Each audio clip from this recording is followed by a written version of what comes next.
Trees provide wonderful benefits for the environment, and they're often celebrated because of that. But the Celts cherished trees long before their environmental values were discovered, which can be seen throughout their mythology and folklore. It's believed that our fascination and admiration for trees stems largely from the fact that they can serve as symbols for human life, since trees are also living beings that are fighting to survive and grow. In Ireland in particular, you can see their love for trees across the country, as over 10,000 places there contain a tree in their name. This includes the county of Derry, for example, whose name evolved from the Gaelic name for a place of oak trees. The Irish's deep respect for trees can also be seen throughout their history. One of the earliest examples is the Ogham alphabet, spelled O-G-H-A-M but pronounced Ogham, which was used to write the early Irish language. Every letter of this alphabet is associated with a tree that begins with a sound that the letter depicts. Out of the Ogham alphabet grew the Celtic Tree Calendar. This calendar has 13 months, each of which is symbolized by a native Irish tree and its own letter.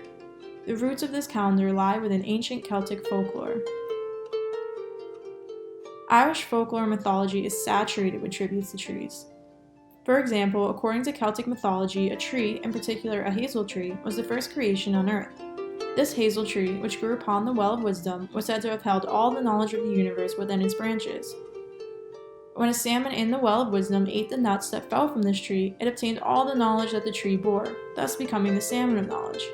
The legend goes on to say that the first man to eat the salmon would then have all the knowledge passed on to them. The man to do so was Fionn MacCool, who later used this knowledge to become the leader of Fianna, a band of famed warriors in Irish mythology. The story continues with Fionn's son, Oisin, who went on to marry Niamh, the daughter of the king of Tír na nÓg. Oisin traveled with Niamh back to Tír na nÓg, a Celtic otherworld known as the Land of the Young, where the trees stayed green forever and the people never aged. But after 300 years, Oisin traveled back to Ireland, where he immediately aged into a withered old man when he touched the ground. He filled with sadness upon hearing the news that his father and all of Fianna had died. Oisin spent the last of his days telling tales of his father and Fianna, as well as Niamh and Tír na nÓg, which continue to live on to this day.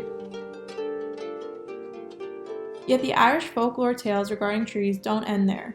Due to their extraordinary structure, with their roots spreading underground and their branches reaching high in the sky, ancient Celts perceived trees as doorways to both the underworld and to the heavens.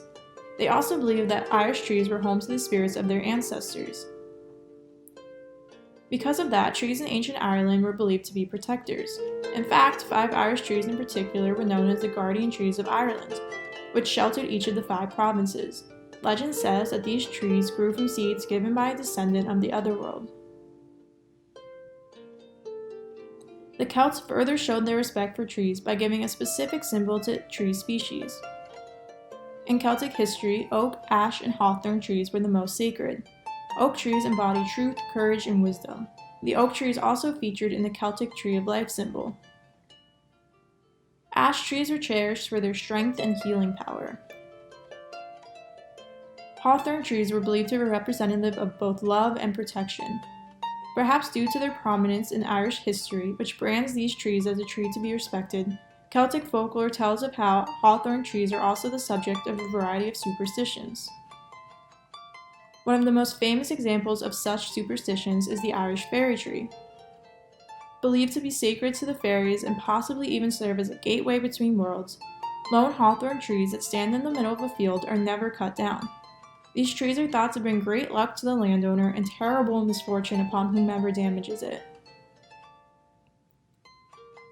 This superstition is actually so widely shared that it's not uncommon to drive around Ireland and see fields of farmland with Irish fairy trees right in the middle, as many farmers fear to cut them down and instead choose to simply work around them. While many Irish fairy trees exist, the most well-known is located on the Hill of Tara. Passerbyers often tie ribbons to the trees to represent their wishes or prayers, and many people leave behind gifts as a sign of gratitude for a wish that was granted. The rich history of trees and cultures around the world, particularly in relation to Irish trees in mythology and folklore, tied with the environmental benefits they provide, make the planting of a tree the perfect gift for any occasion.